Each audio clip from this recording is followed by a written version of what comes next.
Hi, my name's Aimee Hurt, and I am a field biologist. I'm a specialized field biologist in this niche little realm of working with conservation detection dogs.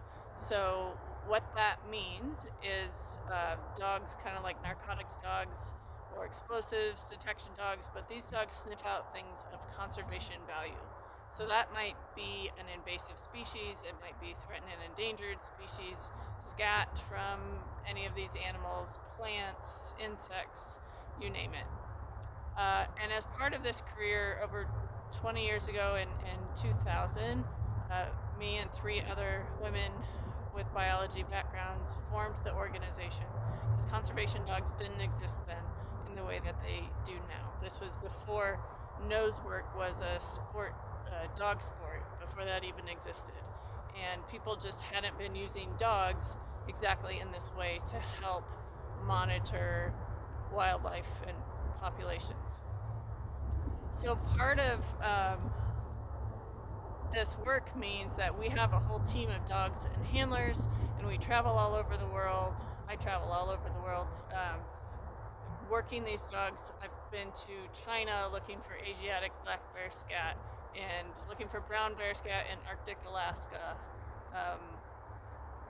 Zambia looking for snares that poachers have set out. South Africa looking for the world's most endangered tortoise, or one of the world's most endangered tortoises, geometric tortoises.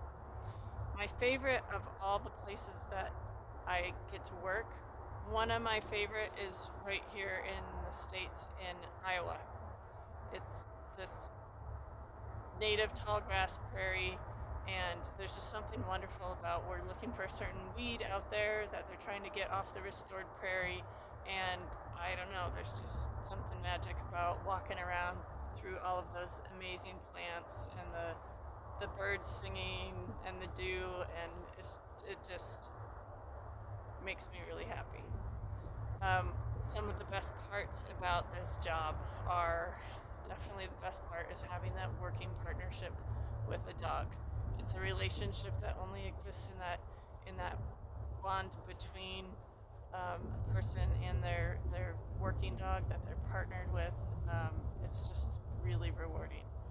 The other thing is I am not inherently a super duper morning person, and so with this work we have to get out and get going while it's cool for the dogs, and so that means I see a lot of sunrises.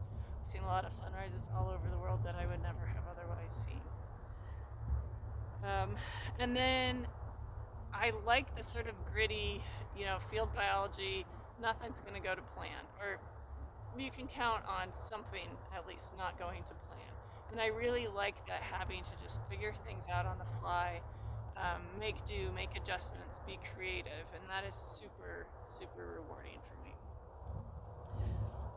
When I think about what I would want to tell young scientists, first of all, like I said, this didn't even exist as a career when I was in high school or college. My work partners and I helped create this niche in the world. So obviously I was not one of those kids that thought, I want to grow up and be a conservation dog handler. It didn't exist. We actually had to make our path. And moreover, in 10th grade, I told my biology teacher, I will never need this stuff. I wasn't even, I was creative writing, I was sociology, I was just focused on other things, and I wasn't even thinking about science until I started working outside after getting my associate degree, which was my first degree. I started working trail crew for the Forest Service here in Montana, and I really learned the joy of working outside and developing that grit, right? And so that's one thing I would say is, don't, I guess, be open-minded. You might not know now actually where you want to go, and if you keep pursuing opportunities, you'll find good places to go, and where your career might take you. That job that I had on trail crew, clearing trail in the Bob Marshall wilderness of Montana, that taught me grit. It taught me how to be comfortable being uncomfortable. It was rainy, it was cold. I was putting on frozen boots every morning, right? And that's a skill that that is imperative for the work that I'm doing. So I think, don't just think about the core skills that you need um, for your dream job, but also think about the supporting skills that are necessary to help you do that job or to get that job. And I have to say, in the world of field biology, one of the supporting skills that you wouldn't necessarily think of is being able to write well. And not only will that come up with reports and grant proposals if you work for a nonprofit like we do, but it'll come up in cover letters as you're trying to get jobs. So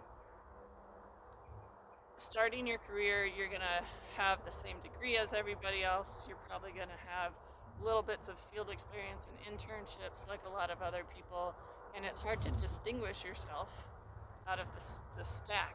But if you know how to write and can put some personality and just little hooks in your cover letter, then that can really help distinguish yourself and get you on the phone talking with the people you need to talk to and starting on your path.